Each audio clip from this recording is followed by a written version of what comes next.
جی مفتی صاحب، اگر کوئی مرد اپنی بیوی کو دو طلاق ایک ساتھ دے تو یہ کتنی شمار ہوگی؟ اور اس میں ایک اور بات پوچھ رہے ہیں کہ اس صورت میں رجوع کا کیا طریقہ کار ہوگا؟ رجوع کرنے کی مدت کتنی ہے؟ اگر مدت کے اندر رجوع نہ کیا اور رجوع کی مدت گزر گئی تو اس مدت گزرنے کے بعد شوہر زبردستی ساتھ رہنے پر اصرار کرے اور مکر جائے کہ میں نے طلاق دی ہی نہیں، تو کیا حکم ہے؟ مستحسن اسلام آباد سے پوچھ رہے ہیں۔ دیکھیں، اگر دو طلاقیں دی ہیں تو یہ دونوں طلاقیں واقع ہو گئی ہیں، طلاق رکتی نہیں ہے۔ جب تک انسان کے اختیار میں ہے کہ وہ زبان پہ نہ لائے تو طلاق رکی ہوئی ہے، لیکن زبان سے اگر آپ نے طلاق کے الفاظ ادا کر دیے اور دو طلاقیں دے دی تو یہ دونوں طلاقیں واقع ہو گئی ہیں۔ البتہ چونکہ یہاں تیسری طلاق نہیں دی بیان کے مطابق، تو پھر شوہر کو اختیار ہے کہ عورت کی عدت گزرنے سے پہلے پہلے وہ رجوع کر سکتا ہے، اور رجوع کا آسان طریقہ یہ ہے کہ بیوی کے علم میں لا کر یہ کہہ دیں دو گواہوں کے سامنے کہ میں نے تمہیں دوبارہ اپنے نکاح میں لوٹا لیا۔ بس یہ الفاظ کہنے سے رجوع ہو جائے گا، عمل تعلق بھی کوئی ضروری نہیں ہے۔ تو کہتے ہیں جب ایک طلاق دی جائے یا دو طلاقیں دی جائے تیسرا رجوع کیا جا سکتا ہے،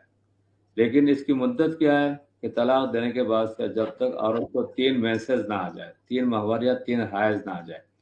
اور اگر حمل سے ہے تو جب تک بچے کی ولادت نہ ہو، تو یہ عدت کی مدت ہے۔ اس دوران شوہر رجوع کر سکتا ہے، اور رجوع کا طریقہ میں نے آپ کو بتا دیا۔ لیکن اگر ماہواری آتی ہیں اور 3 ماہواریاں آنے سے پہلے شوہر نے رجوع نہیں کیا، یا حمل کا معاملہ ہے اور بچے کی ولادت سے پہلے شوہر نے رجوع نہیں کیا، تو عدت گزرنے کے بعد 3 ماہواریاں آنے کے بعد یا بچے کی ولادت کے بعد شوہر رجوع نہیں کر سکتا۔ البتہ جب چاہے، جس وقت چاہے، چونکہ 2 طلاقیں اس نے دی، تو جس وقت بھی چاہے عدت گزرنے کے بعد 2 گواہوں کے سامنے، اور گواہ باہر کے ہونا بھی کوئی ضروری نہیں ہے، اپنے قرب و جوار کے گواہ ہو سکتے ہیں، باقاعدہ نکاح نامہ دوبارہ لینا بھی کوئی ضروری نہیں ہے، 2 گواہوں کے سامنے بیوی کی رضامندی سے اگر یہ کہتے میں نے تمہیں دوبارہ اپنے نکاح میں لوٹا لیا اتنے مہر کے بدلے میں، اور بیوی قبول کر لے گواہوں کے سامنے، تو دوبارہ جدید نکاح ہو سکتا ہے۔ لیکن اس کے بغیر جو ہے وہ دوبارہ رجوع نہیں کر سکتا۔ اور اگر 3 طلاقیں دے دی تو 3 طلاقوں کے بعد تو کوئی گنجائش ہو ہی نہیں سکتی، جس کا ذکر ابھی میں نے تھوڑی دیر پہلے کیا کہ فَإِن طَلَّقَ فَلَا تَحِلُّ لَهُ حَتَّى تَنكِحَ زَوْجًا غَيْرَهُ،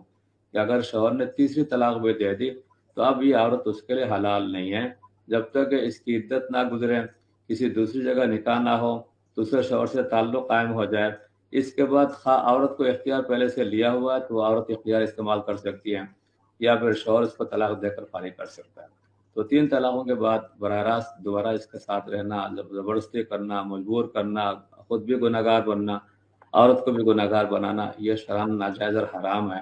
ہم دنیا میں رہیں گے نہیں، جانا ہے ہم سب کو، لیکن وہ طریقہ اختیار کرنا چاہیے جو اللہ کے پیارے نبی صلی اللہ علیہ وسلم کا ہے۔ حلال کو حلال سمجھنا چاہیے، حرام کو حرام سمجھنا چاہیے۔ اسی میں امتحان ہے لوگوں کا، طلاق دینے میں بھی جلدی کر جاتے ہیں اور پھر گناہ آلود زندگی اختیار کرنے میں جلدی کرتے ہیں۔ اللہ تعالی ہم سب کو